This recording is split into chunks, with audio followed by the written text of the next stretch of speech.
Bukas na ang klinika sa Istrenta, ang kaagapay ng bawat kapamilya sa pag-aalaga ng sarili at kalusugan. Kung kapos sa budget, kaya hindi makapagpakonsulta, ako ang kakampi nyo, Doc Dennis. Handang tumugon sa inyong katanungang medikal.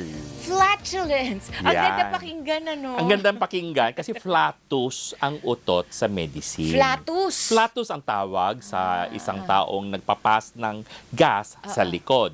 Or sa atin, syempre, yun, madalas na pag-uutot. Oo nga, Diba? oo nga. Naku, alam mo, di ba nagpunta ako Davao? May flatus. Buti na lang. Kumain ka kasi ng suha. Hindi ako. Oh. Hindi ko alam kung saan, but you know the scent. Yeah. Para Odor, more than Sige. scent. Odor ba? Oh, you know the odor. Yung siguro kasi mahaba ang an hour and a half Yes. ang Davao flight.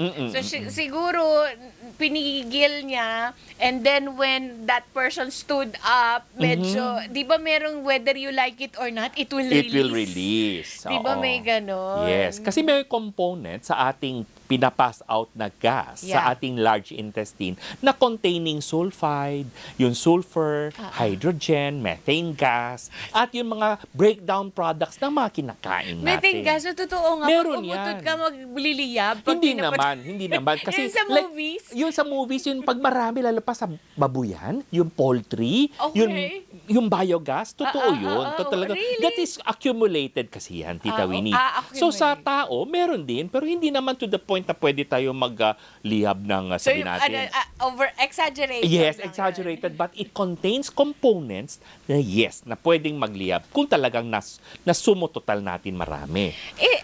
Bakit ba tayo kailangan umutot Kasi may input, di may output. ng Bakit? hangin? Yes. Pero saan Ba't nanggagaling hindi yan? nalang dighay? Dahil upper at lower. At Diba? parehas sila? Yes. Meron tayong upper na gastrointestinal tract, meron tayong lower. Okay. 'Di ba? Kung may pagdidighay sa taas, meron pag-uutot sa baba.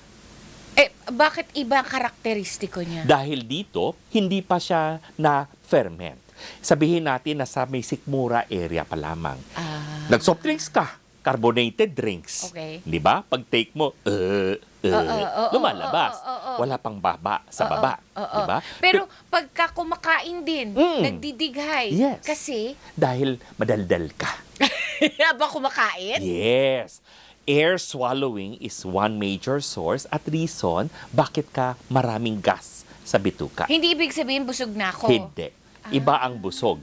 Iba yun fullness. So, yun, sa taong sabihin natin mabilis kumain, palautot ka niyan. At may Yes. kinalaman din ng pagbilis kumain Yes. sa pag-utot. Dahil Akala ko pag- dighay lang. Yes, lahat yan. Dahil kung okay. mabilis tayo kumain, tayo po ay nakakalunok ng maraming hangin. Okay. Lunok, hindi hinga. Okay. Okay? Okay. So, nagiging air swallowing yan. Okay. Or, habang kumakain daldal. Maski na, don't talk when your mouth is full. Pero yun nga, nagkakaroon ng mas karagdagang gas Okay. sa loob. Okay. At sa paggamit ng straw. Paghigot. Hindi ba? Ang straw naman, hindi puro liquid yan eh. May May mga hangin eh. Ganyan Kaya di ba? nga siya lumalabas, di ba? may Nagpe-press mixture. daw ng hangin from the... Air pushes, tapos Yes. liquid gets up sa That's bibig right. mo. That's right. Yung mga nag-chewing gum. Pwede rin yan. Okay. Or sabi ko nga, yung mga sabihin natin. Utot ito Oo, utot. Hindi dighay Hindi. Okay, Carbonated drinks, yun din. At paninigarilyo. Meron din.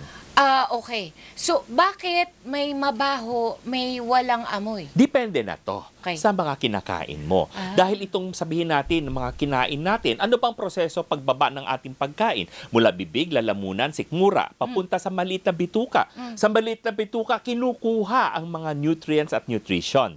Di ba? Yung mga importante. Yung mga basura na dapat na ilabas na itapon ay nilalagay sa malaking bituka. Yes. Dito, may mga bakterya. Tama? May normal bacteria tayo Okay. na siyang nag-aaksyon sa mga lumabas na sa malaking bituka. Sa No? mga waste. Waste products. Para, ano? anong action na yun? Ato, di syempre, ibe-breakdown niya. Parang basura natin. So, wait lang, Doc. Oo. So pala, pagka yung mga waste items na napunta na sa large intestine, Yes. may proseso pa rin pala. May proseso dahil ang malaking bituka natin ay imbakan ng dumi at babawiin natin yung mga tubig Sabi or mo. reabsorption of water. So, sabihin natin yung mga solid material natin, may bakterya kasi. May kinain ka, may kanin, may tinapay, may iba pa, may carbohydrates, ano-ano. may protina ka. So, i-actionan yan ng iyong mga bakterya. Dito, fermentation. Bubulokin. Pabubulokin. No? Oo. Magre-release ng hydrogen, carbon dioxide, methane gas. Kaya tayo butot. Oo. Tingnan mo na lang. Ikumpara mo na lang ang bituka natin sa isang garbage bag, basurahan. Itali mo. Hindi na pick up ng yung garbage collector. Hindi ba lubo-lobo? Kasi, Nagkakaroon ng hangin dahil may dumi, may waste product, may bacteria. Therefore, may gas release. Kaya akala mo mistulang lobo, yun basura mong yung supot, no? Yung itim, dilaw, berde, kung ano mang kulay meron mo na nakataling maayos, ay siyang naglolobo. Isipin mo, yun din ang meron sa malaking bituka natin. Yeah. Yes! Kaya nagkakaroon ng tinatawag na stretching or pag-release ng gas. Okay. Di ba? Totoo yan. Nakikita mo yun eh. Yes. Ano? Tawag dito, totoo ba na kapag may utot, may poops? Automatic? Hindi exactly, Hindi pero exactly. may pinanggagalingan. Okay. Ibig sabihin, meron tayong mga produkto na mula sa mga kinain natin na siya'y magiging dumi later on. Ay, hindi po. Ang question ko is, pagka daw umutot, ang kasunod nun, poops agad. Malamang. Pero hindi kaagad. Oh, yun. Hindi Kasi lagi. merong- Kasi ako nautot naman Oo. ako, pero di naman ako napoop. Eh dahil normal ka. Normal normal ka. ako? Oo. Alam mo ba, sa isang araw, nakakautot ka ng average. Average? Ilan? Hindi ko. 13. 13 times. 10 to 25. Bilangin na nga natin. Oo. Sa pag-aaral, 10 to 25 times, no? Isang normal na tao. So on the average, mga 13 times. At gaano kadaming volume? Oo nga, kasi minsan may... May prut, may prrrr. Di ba? May long play, may short play, may extended play minsan, Tita Winnie, di ba? Extended Alam mo, play. kami bilang gastroenterologist, pinag-uusapan namin yan na normal na normal. Hindi Wala naman! Ay, hindi. Sorry po sa mga nag-merienda. Pero hindi. Dapat, Okay, sabi yun nga. natin, tanggapin natin bilang normal yan. Kasi Oo naman. kailangan natin umutot. But it's not discussed normally. Ay, oo. Pero dapat i-democratize natin. Okay. O, go. Ano? Teka lang. Yun nga, may ibig sabihin ba ang haba ng utot? Well, abnormal? Hindi.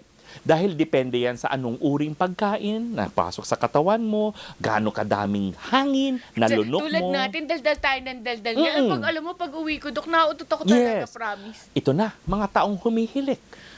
O, anong nalalaman naman? Bakit? Lahat ba hilik papuntang baga? Meron din nalulunok papuntang bituka. Kaya pag umaga, pagkagising mo, prut, meron yan. Pagka ba mabaho ang utot mo, ibig sabihin, bulukan tiyan mo? Hindi naman bulok. Wala po mula sa amoy or na-observe nyo ang magsasabing may sakit ka. Pero pag hindi ka umutot, problema yan. Bakit? Ibig sabihin, hindi lumalabas yung toxins. or hindi lang toxin. May nakaharang, may nakabara. Bakit hindi ka naglalabas ng hangin? Ang hangin naman, ultimo malit ang daanan, lalabas. O nga. Pero, meron pagkakataon, sabihin natin, may mga taong hindi umuutot dahil tulog ang bituka, ileus. Okay? Bakit matutulog yung bituka? Iba, sabihin natin mga bagong operada, Diba? Okay. bagong panganak, hindi kaagad yan. So, ito yung mga sitwasyon na magsasabing, oops, hindi yata okay. At may mga nakita tayong mga kaso, bukol, nakapilipet ang bituka, twisted, torsion and everything. Oo, No? alam ko yan. Na walang hangin na lumalabas. So, kung ang constipation ay, Tita Winnie, walang dumi. Dumi, oo. Ang obstipation, Wala utot. walang utot. Hindi kaya dahil constipated siya, kaya hindi siya mautot? Hindi. Hindi rin. Hindi rin. Dahil kung constipated ka, dapat mas marami ka pang utot. May Kaysa waste sa products poops. ka. May waste products ka. Pa rin eh. Magre-release ka eh. Di ba? Meron tanong, si Joanne Bambilya. Mhm. Wala na akong gallbladder. Okay. Kada kakain ako sa umaga, bakit 3 to 4 times nagdudumi? Mhm. Bihira ang 2 beses. Panay utot ko, walang amoy. Okay. Ang pagkawala ng iyong abdo ay wala naman exactly kinalaman sa digestion dahil yung katas ng abdo ay siya yung lumalabas pa rin mula sa ating atay. Ang Okay. trabaho ng katas ng abdo, yung berde, bile, no, ay pang saponify, pang breakdown ng fats and oils. So, walang kinalaman yan exactly sa utot. Bakit kayo nakakadumi ng 2-3 beses sa isang araw? Maraming ibang mga rason pwede para sabihin. Pero may kinalaman ba yun dahil wala na siyang gallbladder? Hindi exactly. Dahil pag ang sabihin mo na 3 to 4 times ka dumudumi tapos oily, ibang usapan yan.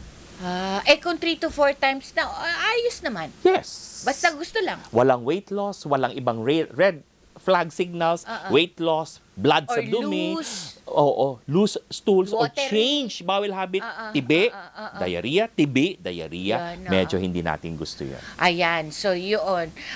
Tawag dito, si JJ, normal lang po ba na nauutot kahit natutulog? Ganun daw pinsan. Normal Nilaglag yun. mo pa yung pinsan. Normal mo, yun dahil naging relax ka na and everything. We has to go kasi may pressure. But you're not yan, aware eh. of it, right? Hindi Kasi mo tulog alam. ka eh. Alam mo ba, mga pets natin may utot din? Oo, narinig ko yung mga mga aso Mga namin alaga na. nag-uutot. Oo, Meron oo, yan. oo. Ayan. Si Mabel de Dios. Mula po, Dok, natanggalan ako ng gallbladder. Ito iba kanina yung Maraming poops. beses siya dumumi Oo, sa ito, isang araw. napansin ko lagi-lagi need ko umutot kasi kung hindi, masakit ang tiyan ko, parang may tumutusok. Normal po ba? Sabihin natin, ano ba ang regular mong schedule sa pagdumi? Minsan Yeah. kasi hindi regular bowel movement, kaya nagkakaroon ng stretching.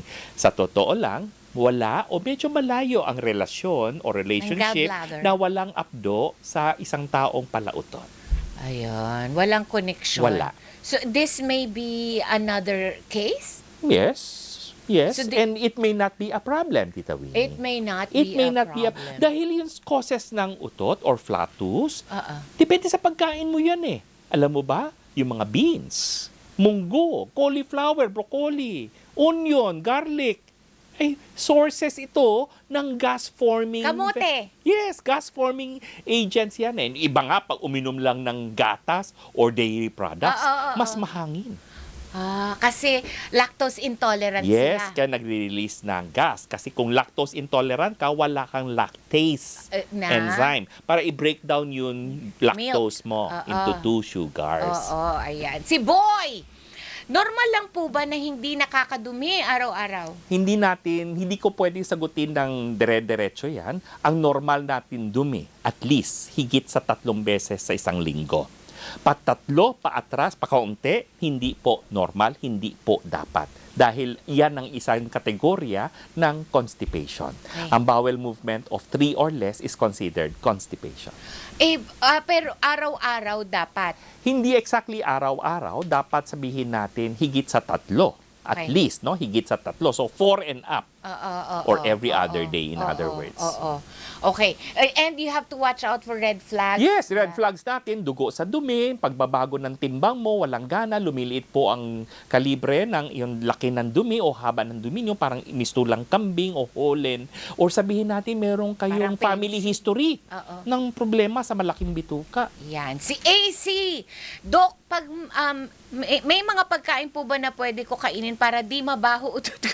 Okay, sa amoy ng utot o yung sinasabi natin odor po, ay depende yan sa mga pagkain mo. Depende rin yan kung sapat ang tubig na iniinom nyo. Wala namang mabaho sa kinakain ko. Dahil yung breakdown. Yung Breakdown. Sabihin na lang natin, sa mga taong nakaranas kumain ng asparagus, anong amoy ng ihi mo? Medyo, oo nga. Meron iba, Oo, di ba? oo. Dahil may chemical compound na siyang nagbibigay ng amoy. Ganun din po sa ating dumi. Okay. Bakit daw po Eh yun nga, in-explain na nga kayo Bakit? talaga. May tanong ba? Anong tanong ba? Itong mga ito, wala lang. Mga Herodes na yan. Oo, pero normal ang pag-uutot, ha? Sabihin natin, ang 13 times. 13 times Pag hindi ang ako average umutot naman. sa isang araw, I have a problem? Hindi naman. Sabihin natin, baka mabagal ang takbo ng bituka mo kasi may mga taong may diabetes, medyo mabagal ang process of digestion din. Sometimes nagkakaroon ng tinatawag na pag-accumulate ng gas, no? Pero pag kayo po ay sabihin natin palautot, pero meron kaakibat na mga senyales na hindi okay. Pumapayat, namumutla, meron dugo lumalabas sa dumi, or sabihin natin nawawala ng gana, magpatingin po kayo. Magpatingin kayo. Paano, Dok, yung ano? Sorry naman, ha? Sige lang. Sorry. May mga umuutot kasi may kasabay. May kasabay dahil meron laxity ng kanilang anal sphincter. Minsan, ito ay nangyayari sa mga taong naoperahan, mga nagkaroon ng trauma sa lower area, pelvic area, or may nerve condition. Dahil meron tayong control. Meron tayong tinatawag na voluntary muscle at involuntary muscle. Minsan, di ba, nauutot ka na, nakokontrol mo pa. Oo. Kasi Para may lalayo ka. Dahil may voluntary muscle ka. Pero may mga pasyente, may mga tao pagdating sa certain age or may mga medical na condition, hindi kaya makontrol. Kaya nagkakaroon ng incontinence. May dumi na. Ang incontinence pala, hindi lang sa ihi. Hindi. Urinary incontinence, ito naman bowel incontinence. So, ibig sabihin, may hangin lumabas, may samang ibang May laban. sumasama. May sumasama. Ay, nabitin ba kayo? Nasa Facebook at TikTok si Doc. Gamitin lang po ating official username at Doc Dennis Official para sa ibang mga huntahan medical. Mag-message lang po kayo. Ay, napakaganda ng ating talakayan. Biruin mo, simpleng utot lang. Oo, magkaparehas lang daw sa mga to. Hindi kayo nakikinig sinagot na yan nung umpisa pa ni Doc. Parehas lang daw yung utot sa dinga. Oo, totoo yun.